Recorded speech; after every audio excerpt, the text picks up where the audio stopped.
Happy Tuesday or Wednesday, wherever you are in the world. I hope you all had a good week. Uh, so today between questions, I'm gonna talk a little bit about some of our newer models and boards that have been designed specifically for average small surf. But first, I'll answer a few questions. Uh, a good friend of mine, Joe, wanted to know how important the sand job is to the surfboard. That's a great question because I think Sanders,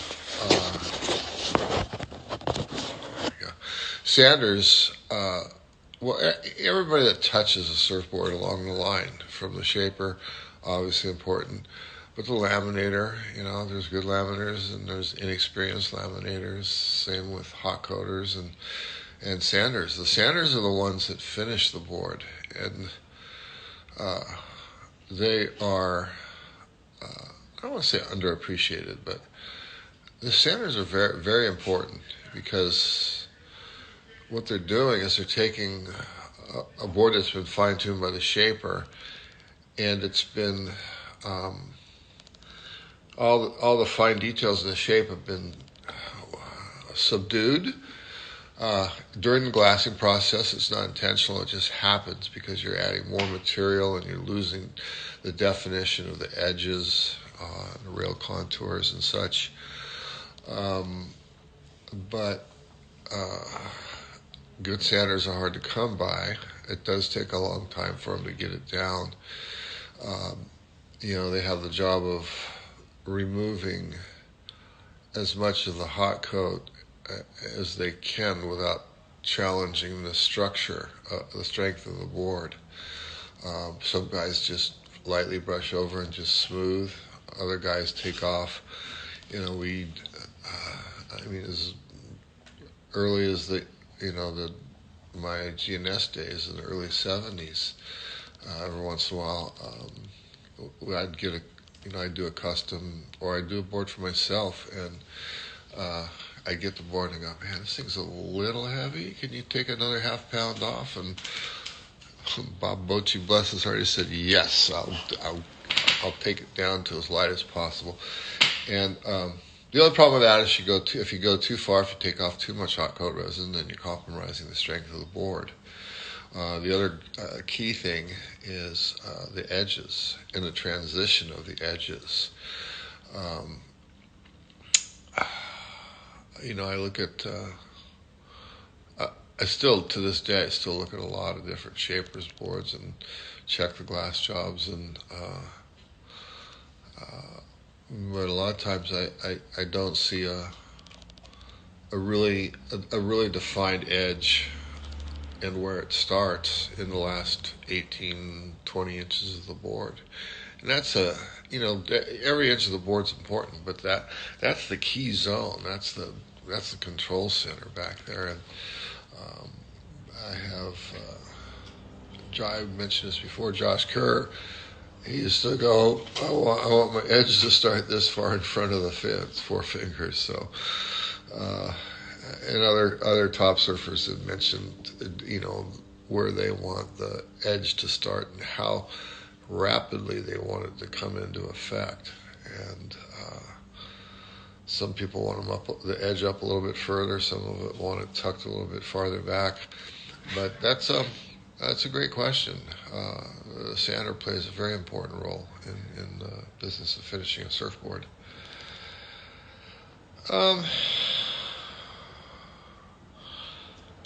How does the width of a surfboard affect performance?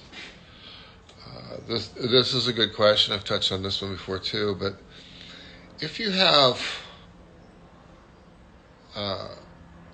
say, 2 6.0s and one is 18 3/4 and the other is 19 1/4, and but they're identical in every other way. The volume isn't really going to change much. Less than a liter, probably close to like 0.6 of a liter. on a half-inch difference in width on a short board. Um, but the sensation you get when you ride the board is going to be very different. The narrower board, the closer put the rails are to each other, whatever the width, the narrower the board, the quicker it's going to be from rail to rail, the more sensitive it's going to be. And then width, as you add width, it starts to add a little bit of stability and wave catching power. I've talked about how obsessed everyone is with volume these days, and actually surface area probably has more of an effect on the way the board rides than the volume. They're both important, but people don't really take into play the surface area, and I get customers obsessing on a half a liter of volume, but they don't say a word about the tail width. I mean, they could have a board with 15 3/4 inches wide tail, and I could design the same board with a 15.5 inch tail, and then a third version with a 15 1/4 inch wide tail, and they're going to ride significantly different, but the volume won't be much different. So yeah, as you go wider, the distance from rail to rail is greater, and that's reflects in how the sensitivity of the board. It becomes more stable, but it's less sensitive. Once again, it's the trade-off that the shaper ultimately has to make the decisions on. And I make boards, bigger boards, 23, occasionally 24 inches wide, and that's starting to get into, a 9-foot board, 24 inches wide and 3.5 inches thick. You're starting to get into SUP zone. But the width is, I'm shooting myself in the foot by, asking my customers to learn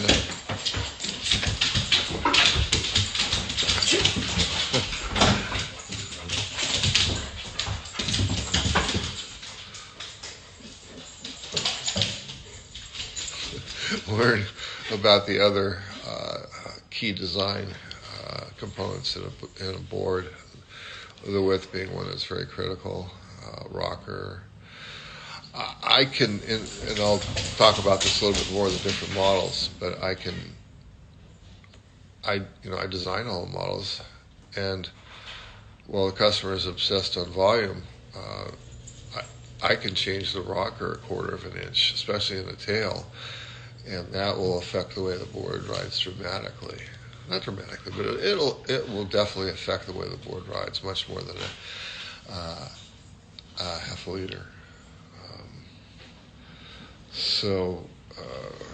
The width is, you might trust your shaper and explore your width a little bit more on your next board, especially if most of my customers are not advanced.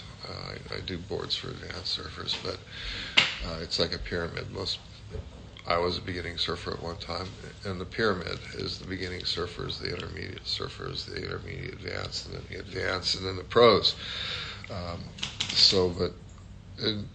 The beginning and the intermediate surfers should really not get too influenced by all the different stuff they read on the internet. You should absorb it all and balance it out, but in the end, you should choose a shaper that you trust.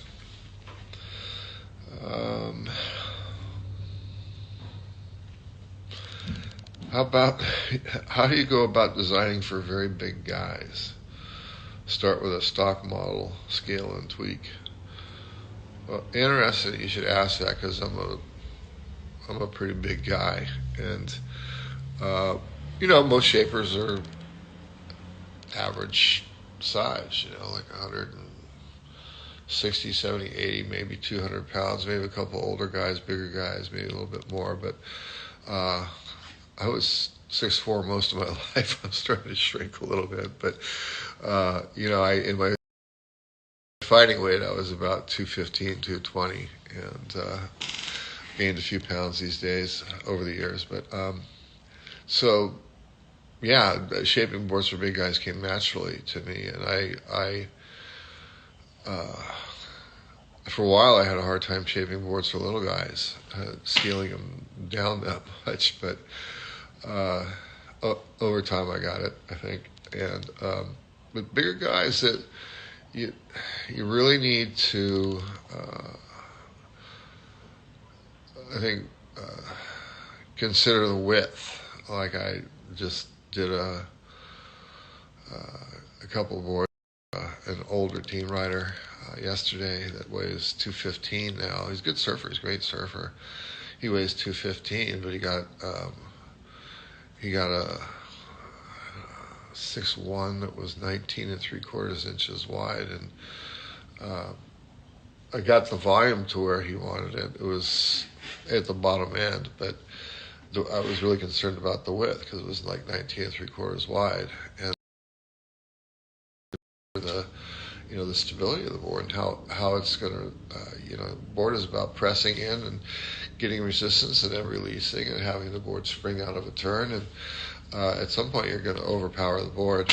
And so back to shaping boards for bigger guys, they I simply made them bigger, and I paid close attention to the proportions of the board, and I have a scale that works pretty good. It's as the board gets longer, in order to keep a similar curve, it's got to become about an 1/8 inch wider every inch it grows in length. It needs to be about an 1/8 of an inch wider, and then the nose and tail remain approximately the same. They grow a little bit as the board gets wider and longer, but the volume scale for bigger guys, you can not throw the volume scale out the window, but you have to expand it because the volume is a percentage of the surfer's weight, and 5% of 150 pounds versus 5% of 300 pounds is a big difference. But yeah, I have a lot of big surfers as customers. I've got the Big Cat was a board I designed for myself, as was the Moby Fish, the Yeti. It's a kind of a big guy, almost step up, kind of for better waves. Zeppelin Rick Hammond design, but it's a bigger, like a bigger guy hot dog board. It's got a little bit lower rocker and a little bit fuller tail, a little bit fuller nose. But we've got several boards that were built originally for big guys.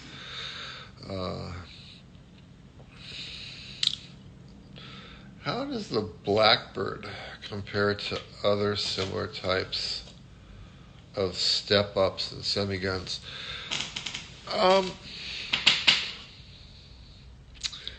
If you look back like 10 years ago, step-ups were 2 to 4 inches longer and a little bit narrower and more rocker, and they're pretty leaned out. And these days, about around roughly 10 years ago, Kelly started experimenting with the shorter step down, and we explored it and came up with a Slayer, and it worked good, but it had certain limitations, as all boards do. The boards, every board's going to ride differently, but the Slayer was good, and then it did its job. You could take off under the lip, pull in, and drive. But people were missing a little bit of curve in the back half, and the wide point was a little bit too far forward for people. So we did the Slayer 2, which balanced it out a little bit more. And then I did the Blackbird, which was, I call it a modern step up. And it's really, it's really grown into a step up, a semi gun, and a gun. And the theory behind a Blackbird is a slightly a balance, more of a balanced template, more of a balanced foil, and by balanced template, I'd say the nose is a little bit wider than most step ups, and uh, my entry rocker tends to be a little bit lower than I think a lot of other shapers because I don't think you need, especially in boards for bigger waves, because your lines are more drawn out. You definitely need plenty of rocker in the tail because that's the part of the board that's fitting the wave, and the front part of the board is, you know, it is. Um, the lower the rocker is up front, the easier it is to paddle and catch a wave. But the problem is when you drop in, if you have too low of an entry, it's going to purl or it's going to dig. So, but I feel like entry rocker's been. I've been playing with it a lot in the last couple of years, and I think I kind of bombed out this last winter. But I do believe that, if you look at pictures of guys or watch videos, that front third of the board is not in the water very much. So I think that's the main difference in the Blackbird is maybe it's a touch fuller up front in the outline, maybe a touch fuller up front in volume, and a touch lower in nose rocker, but it's still got plenty of tail rocker. Um,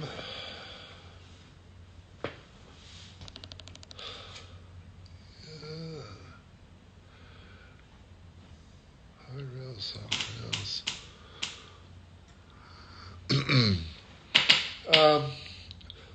I think next I'm going to talk about the 419 fish. Um, why is it called the 419? Because I designed it on April 2019.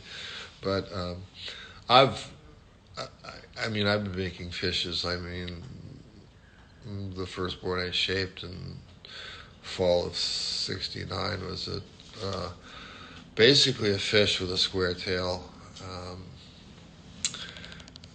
And my early boards were all twin fins from the Miranda brothers. But the 419 fish still has a lot of classic sensibilities, and it's got a full outline, a fairly full tail. It's got a little bit more curve in the outline than I think a lot of other fishes. And the entry rocker's lower, and the tail rocker's a little bit higher. And I tend to put, because of the width, I tend to put a little more lateral break into the board, whether it's a double barrel V or if it's just a straight V. And a lot of times I accelerate that from the center of the board through the hot zone or whatever you want to call it between your feet, and then it tails off slightly off the tail, but I still think you need a little bit of V off the tail to help finish your turns. And it's got a flattish deck. It's part, the 1984, the redo we did on that, the reissue a few years ago had a fairly flat deck, and then the blade, which we introduced a couple of years ago, Pedro.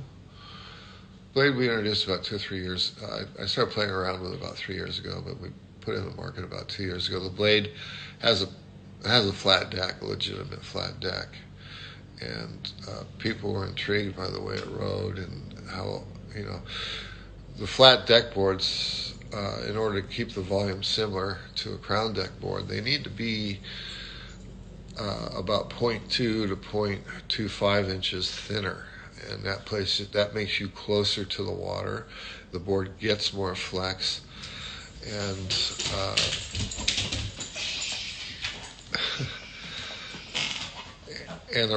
the ride's different. It'll throw you off at first, but I think if you give it a session or two, you'll actually grow to like the flat deck. So the 419 was Yeah, a reissue of a pretty traditional fish, but a little bit more curve in the outline, a little flatter deck, and a little bit more tail rocker. And we've had good success on it. The blade, we have two designs. We have a concave version that it's got a fairly deep concave, about 0.2 through the middle, about 2.5, 2.8 through the sweet spot, and it shallows out a little bit as it comes off the tail. The tails, I don't like concaves off the tail block. My personal opinion is if you have a dead flat maybe, but a concave, the board doesn't complete the turn. It starts the turn, it holds really well, but then it gets to a point where it just doesn't want to transition as smoothly to the opposite rail as a light bit of release in the last 3 inches, or a slight convex V. Doesn't need to be double. So the blade, we have a concave version, and then we have a 4-channel, which is 4 channels have gotten a lot of interest, not just from me, but from a lot of shapers in the last year or so. And these channels are roughly 30 inches long, give or take. 30, yeah, about 30, 24 to 30 inches long. 24, yeah. Yeah. And I have the bottom laterally, it's flatter than the concave. It's very shallow in the center, like 0.05, and then it goes into a very, very light V through the sweet spot.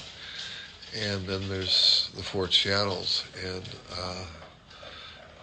I run it with a touch less tail rocker, and the thinking on that is to get a board that has a little bit more drive and distance out of turns, and it will be not as twitchy from rail to rail as a deep concave.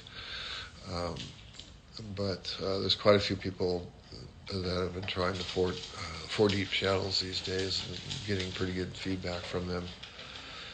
Who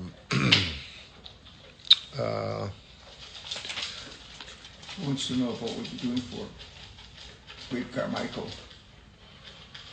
What do you say? His boards are maybe like the SD, maybe as close. What would you say there is the closest board to the line? Yeah, SD, because it's got the full concave, pretty deep concave rocker, pretty full tail block. Yeah, wide tail. Well, yeah, wide tail. He rides a little bit more rocker than I typically put in boards. But he's fluctuating on sometimes he orders a board with a little bit less rocker, and then he wants to go back to a little bit more rocker. But he's been riding a board very similar to the SD, and will probably release his model in the next couple of months. Yeah, it's coming. The keg. The keg. It's called. Wade likes the cold one now and then. His model's going to be called the keg.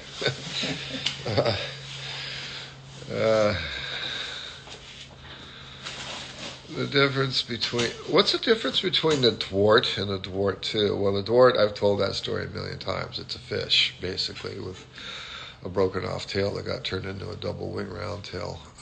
The Dwart 2 is a little bit leaner version of the Dwart, and it's got a full round swash, right? Yeah. It's got a tail with a bit more area, and it was fairly popular, and we still make it. But the Dwart's the champ. The Dwart and the Piranha.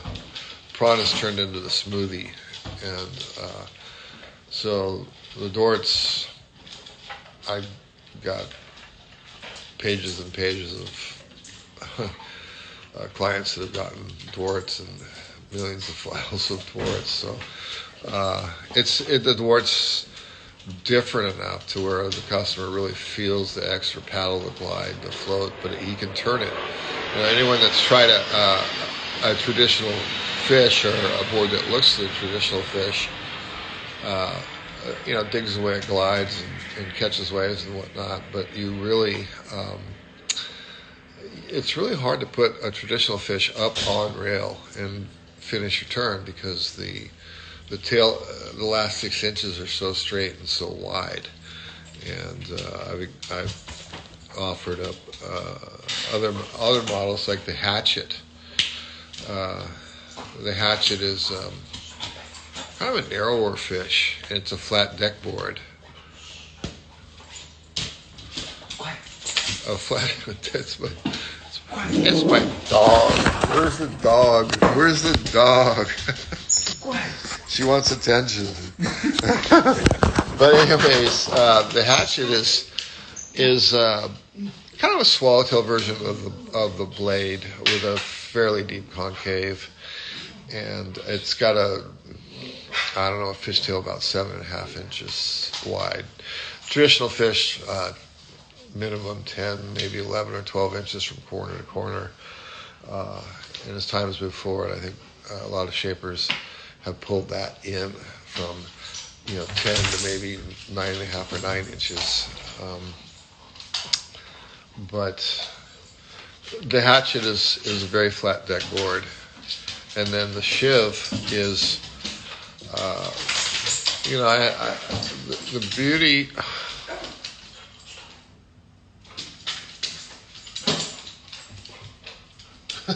The beauty of a custom board is you can make anything flat. You can combine any of the elements, really. And I did a flat deck smoothie for a friend recently, and he was freaking on it. He goes, man, it paddles so good. I feel like I'm on top of the water, but I'm closer to the water, and so the Shiv is the SD. The basic components: the bottom rocker of an SD, the bottom laterally the bottom of an SD, and the tail's pulled in slightly. But that's another part of our flat deck series. And I think if you've never tried a flat deck board, you should probably at least try one in your lifetime of your surfing career.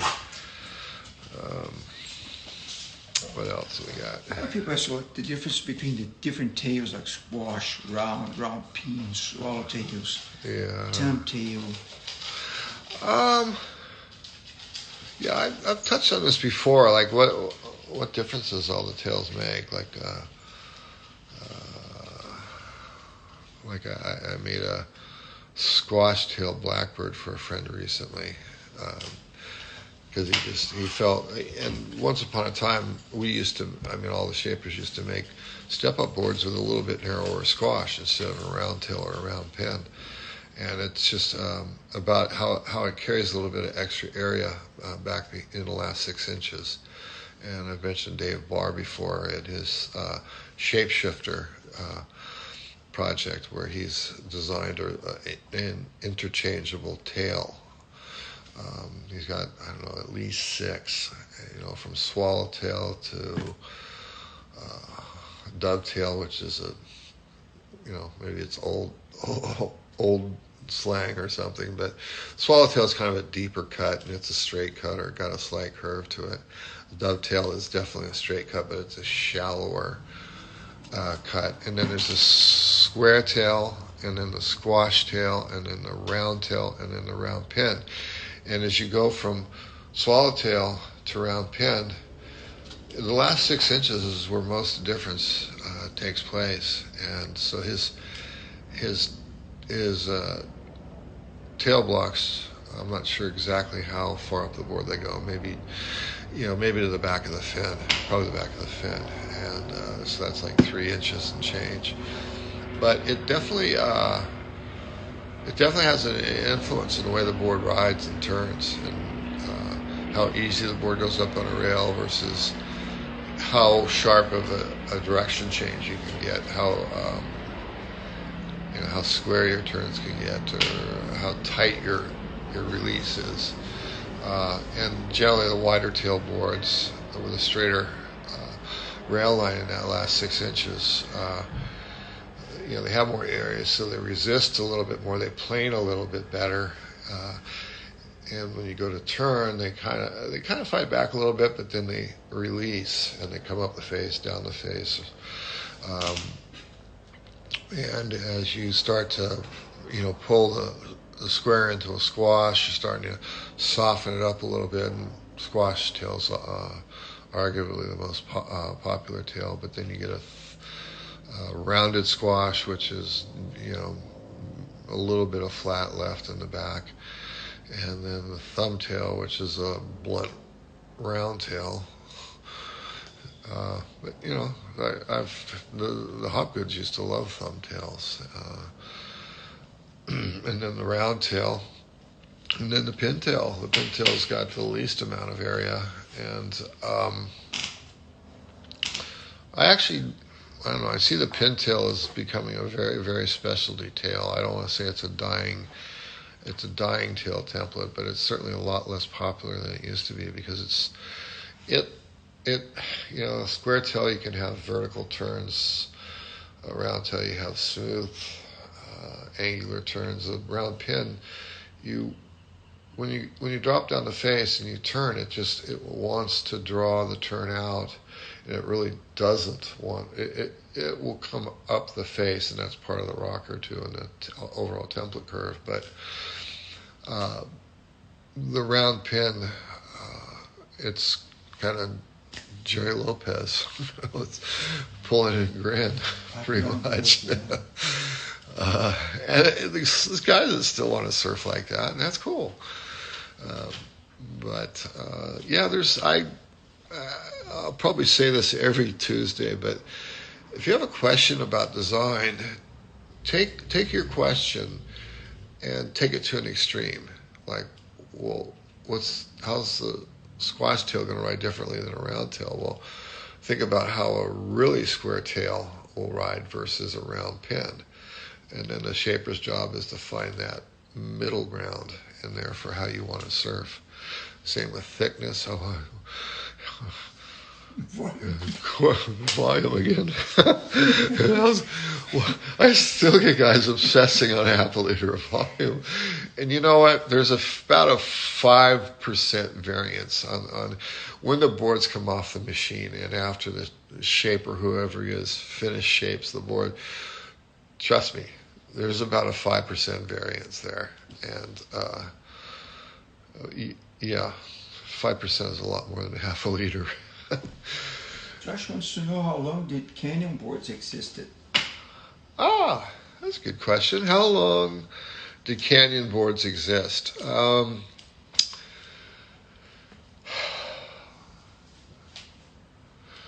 I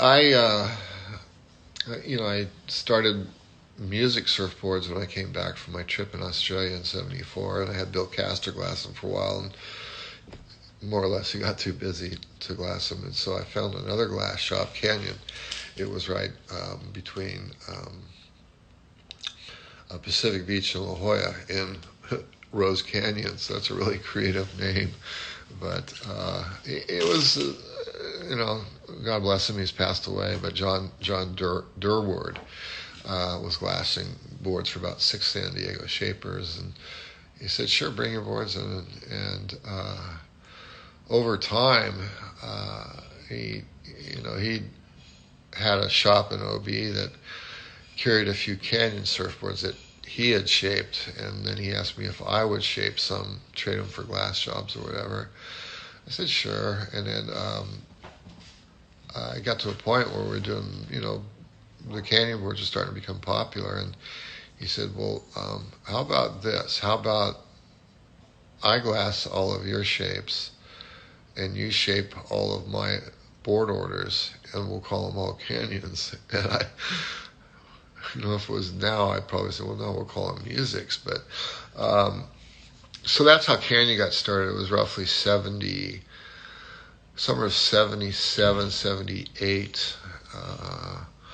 I started doing canyons, and his first team rider was Lane. It was not Wes, but his older brother, Randy Lane. And Randy was a pretty good surfer. But then as time went by, Wes's little brother, from Virginia Beach, and Wes actually made it on the tour. It was quite a good surfer. And then David Barr rode for us for a little while. And PT, jumped in, and then PT introduced me to, a lot of good surfers that got, boards with Canyon stickers, or boards that they covered up the Canyon stickers. But Sean Thompson, we did a license with Sean for his boards for a couple of years, 79, 80, 81, I think. And the board started to grow in popularity, and I had some really talented up-and-coming Australian surfers. Richard Cram rode he rode them occasionally. And I think Robbie Bain started to get some, and then Mike Burness from South Africa, he was on the tour as well. So I started to have a handful of guys that either got the boards when they came into town, or actually started riding for us. And then the Aki thing happened in 83. Yeah, I remember that because he was 16. He was born in 66, right? Yeah, so anyways, I saw Aki. I was judging a contest in OB in 83, and it was a lot of the pro tours. It was kind of a California, like a U.S. contest, mainly California surfers, but this particular one, I think it was in June or May, and the tour was on its way to South Africa, and I saw Aki surfing. I was the first time I'd seen him surf, first time I even heard of him, really, and he was 16, and I fucking tripped. I just go, this guy is really good. I could see how his board was hanging him up. So I made him a board to take to South Africa, and didn't connect. And then when he came back to surf the OP Pro, we connected, and he thanked me, and he said he probably wouldn't ride the board because he wasn't used to it, and he took it home and surfed in the most prestigious amateur contest in Australia, and won it on the board I shaped. And we took it to Japan and got into the semifinals with 4 or 5 inches of the nose broken off. And Bob Hurley called me, and he wanted to order a couple more and said he'd pay for them. And I said, yeah, sure, great. So those years, like 83, 84, 85, were the Canyon was blowing up. I was still buying my blanks at Mitch's, and John gave me a lot of work, but he stretched me out on the payment for the blanks and the shaping, because he got stretched out by the shops. But as soon as I went into business for myself, it didn't take long for that to happen. But so I'd say somewhere between 78, late 77, 78 for sure. So and then July 4th, 1985. I don't know, melodramatic July 4th freedom and whatever. I announced to John that I was going to go off on my own, and I'd honor all the orders we had. Back then, I pretty much shaped all by myself. Towards the end, I had to have a ghost shaper, Steve Bartow, a great underground guy in La Jolla, still shapes. But I was pretty much shaping them all by myself, so it took about 4 months. And PT, who's been a friend of mine since like 72, was marketing our ad director at Surfing Magazine, and he talked me into a little stamp size 1/6 of the page ad, and for Rusty surfboards, and it came out. It came out about October, and I announced to John in July, and I was going, I don't know what I've done here, but within days, I started getting inundated for Rusty orders, and I said, look, it'll take me 3 or 4 months before I can get to them, before I'm done with Canyon. And people said, I don't care. And I said, well, I'll need a half down deposit and payment in full on the board's end. They go, I don't care. And these days that's kind of unheard of. But so yeah, July 4th, 1985, and started, I can't remember exactly when, because it was a gradual transition from doing shaping blanks and giving them to, or training them to John with glass jobs, 77, I think. And I still, for summer 77, 78, and a little bit in 79, I still did a lot of outside shaping, especially for brands up in North County, like Sunset Surfboards. I'm going to probably post a twin fin I made in, I think, 78 that I shaped for Sunset Surfboards. I'm going to probably post that in the next year or two.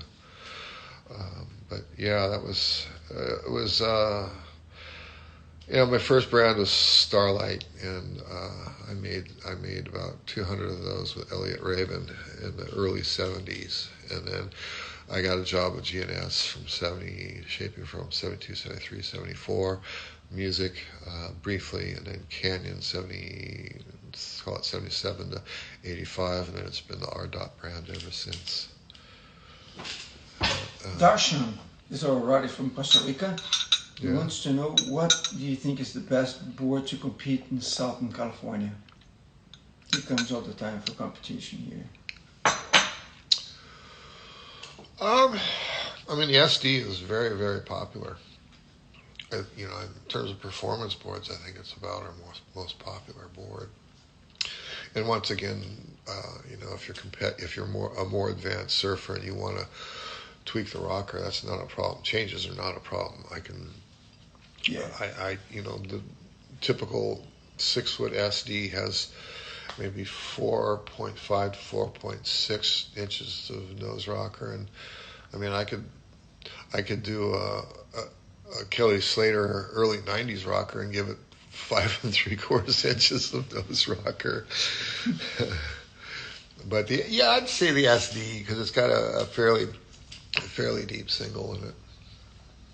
This guy, Rusty, what's weight riding? Everybody wants to know what's weight. Yeah.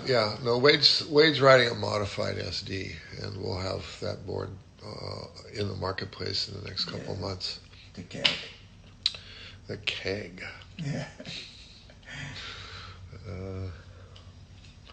What else? What board evolved from the Redline model? Well, that's a good question, because that goes back to the Blackbird. Yeah. The Redline, well, no, I take that back. The Redline was 15, 20 years ago. It was a performance shortboard. Yeah. Yeah, I take that back. It wasn't the Blackbird.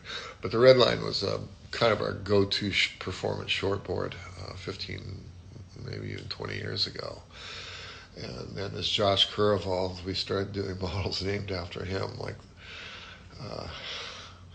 Yes, thanks. The Joker. Crossover. The crossover. Yeah, so we did a lot of the performance boards and tweaks of Josh's name. Yeah. Josh rode for us for over 15 years. Is still to this day one of my favorite surfers. Josh, I'm probably not listening, but what else? Joe Battaglia. Joe Battaglia. Do you think the Swallowtail is better option on small wave board?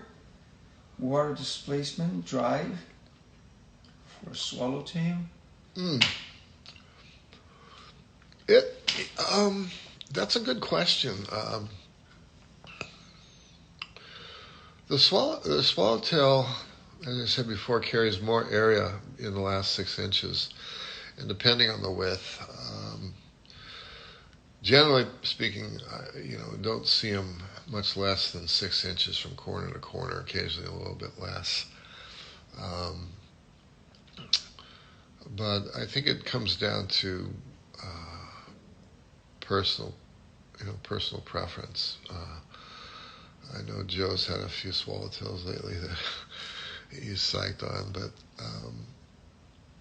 uh, you get a slightly different type of turn. I think you get a little bit more release out of a swallowtail. It holds, but then it releases more abruptly because you have a little bit less area between the fins. Overall, you probably have less area. You have more rail line. You have a straighter rail line and a little bit wider corner to corner. But overall, unless it's a very, very, very shallow dovetail, I think you have less tail area, but you have the width for the planing. But does that make sense? Yeah, you have the you have the wider tail block, the last 3 to 6 inches, and so the board swallowtail I think pivots a little bit more abruptly than the squash tail in the way it turns. Once again, it goes back into, well, how about a swallowtail versus a round tail? And round tails are insane for rail-to-rail fluidity. Swallowtails are a little bit more dynamic. Just one question that a guy actually asked me today. What's the difference between a single concave running through the bottom and a double concave into a V, mid-slide V? I think Functionality. the functionality. I think for small wave boards, deep singles are fine. You can as the board starts to as you start to demand more out of the board in terms of size, the waves you're going to ride. I think my personal opinion, but I think the concave in the center starts to shallow out, and in the sweet spot it starts to shallow out a little bit, and then I do it on some of the small wave boards. I do a single to a double. I think the break in the bottom helps initiate turns, and it helps set the rail more. Whereas if you imagine you had a board with a 1/2 inch deep concave, it would be very twitchy, it'd be very alive, it'd probably be pretty fast, but it'd probably be pretty tough to control or hold on a rail or get any bit of real distance out of the turn. And as you get in the boards, you get into step up like a blackbird that's a couple of inches longer. I start to shallow out the concave, and I start to split it. And as you get into longer and longer boards, the guns I make don't have any concave in them. I mean, once you start to get up around 8 foot, there might still be, a flat through the middle and a slight double concave. But as you get in the boards for bigger and bigger surf, it's not about collecting energy. The concave sort of, keeps the water under the board and gives you a lot of lift, whereas the V bottom displaces the water.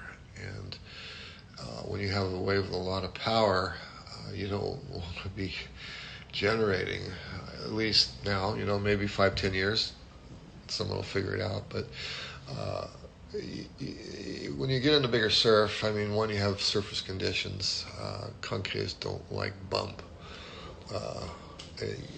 I build boards for friends up at the ranch, and they have pretty perfect waves, but they have wind a lot of times. So I tend to make their concaves very shallow, and I do some almost full-length V's for them. So surface conditions affect, what kind of bottom I'm going to put on the board, and the wave size. And when I'm doing 9/6 guns, I have maybe 0.08 to 0.1 break in the nose area, and as it comes into the middle, it still has a very light break, and then as you go back towards the back third, I'll get 0.18 to 0.22 in a lateral break, and it's pretty much a flat panel V. So I hope that explains basically the difference in the ride and what the boards are designed for. It's like the blade, the channel bottom versus the concave bottom. The concave bottom is going to feel a lot flightier. It will feel probably looser, whereas the channel bottom is going to have more drive and more direction. So I want to know, is Wade Modify ST model still a single deep concave? Sister brother and SD comparison. GTR old model. Comments. Comes to mind. We got so many models that start to run together. But the way Wade's... His model will have a slightly deeper concave than the SD. It'll have more rocker on both ends, and slightly fuller rail, but high apex. A higher apex, yeah. On a lot of my models, I tend to shape maybe a touch lower apex than a lot of shapers do, but Wade's got a little bit higher apex, and we're talking. If you put a T-square, on the bottom of a board and you have it go up the rail, the rails are on average in the midpoint are tucked under 0.6, give or take, maybe 0.65, 0.68, 7 at the most, and then they're about the same distance up. I can't think of a rail that I do that's less than 0.55, and I'm in the low sixes a lot of the time. And when a board gets a higher apex, or it gets bigger, it naturally gets a higher apex because instead of 2 1/4 inches, it's 3 1/4 inches, so it goes up proportionally to the mid sevens. But his apex is probably close to 0.7, I think, maybe even a touch more. Yeah, gets the frisbee rail. Yeah, frisbee rail. What else? Use the sister brother and SD comparison. Sister brother was kind of ahead of its time. It's a pretty deep, The sister. Yeah. Yeah. It was a Joss Model 2, right? No, Noah Dean. Yeah, Noah Dean. Yeah, Noah Dean, and it has a fairly deep concave, but I think the SD has our, not by much, but it has our deepest single. Yeah, now I think it is. Yeah. You brought up the GTR. That's a whole bunch. The GTR. The names the names are sometimes complete nonsense, but the GTR was a board back in the day. I don't know if, once again, like 15 plus years ago. It was a hot dog board. It was a small wave board. It had a balance point pretty far back. It was a little bit narrower nose, and it had a wider tail block, and was a little bit lower tail rocker. And I'm trying to think of what you could replace it with these days. Maybe, I don't know, maybe a Dwar 2, but the Dwar 2 has a little bit fuller nose, but kind of along the lines of the Dwar 2, but with a narrower nose and a little bit more rocker. But I haven't made a GTR. We've got boards in the archive that I haven't made in, I don't know, 5 or 10 years. Somebody asked me the other day about a burnout model. A burnout model, and I honestly couldn't remember what it was. It was actually a board that Rick Hammond was fooling around. Rick Rick and Zach up in my shop in Del Mar are always coming up with new models. Some of them make it into the line, some don't. But I think that was a model that Rick was working on, but I don't think it made it into the line. Well, we're about out of time. about So 4 times before we got cut off. So if you want to wrap up. Yeah, I think that I think that covers it. I'm trying to address different questions and topics each week, but sometimes we get drawn back into things, and I don't know whether I should apologize or what. We get drawn back into things like volume and things that it's interesting because a lot of questions are about volume, and rightfully so, because it's been the buzz the last few years because all the different shapers, even if they don't have a machine, have access to a volume calculator, and so volume has become the buzz. But I'll finish up by saying you should learn a little bit more about different aspects of design, like question rocker, and once again, I'm shooting myself in the foot, but question the rocker, question the balance of the template, and how wide the nose and the tail are, and the thickness balance and things like that. But anyways, I'm obsessing on volume again. Guys, have a great week, and hope to chat with you all next week. All right, take care.